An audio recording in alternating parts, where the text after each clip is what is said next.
Geoffrey Mosiria ametoa ngoma moja hatari kabisa, ngoma safi kabisa. Hizi niko more serious. Najua mko na challenge. Nitaje ndio. Kwa nasema vipi? Yani kipenda cha roho ni dawa. Yani hawa wasanii ambao walikuwa wanaimba. Hawa wasanii wanaitwaje? Wanasema kwamba walikuwa kali sana kushinda Geoffrey Mosiria, lakini Geoffrey Mosiria amesababisha ngoma safi. Kuna hawa vijana wawili hawa wanaitwaje? Hawa vijana wasanii. Lakini Geoffrey Mosiria amewajibu, ametoa ngoma moja hatari kabisa. Hata Calligraph ametii, Okutopiza ametii. Wasanii wote wa Kenya wametii, wanajua Geoffrey Mosiria ni hatari sana. Hatufeki maisha bana. Waonyeshe tuko wapi hapa. Waonyeshe tuko wapi. Bonge la kinyozi moja safi hatari. Yaani inaitwa Jamrel Barber Shop.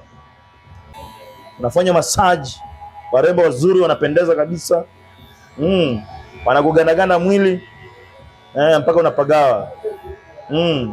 Rangi ya pesa. Bila shaka wananiita bab kubwa. Hatufeki maisha mzee. Kata hii video malipie.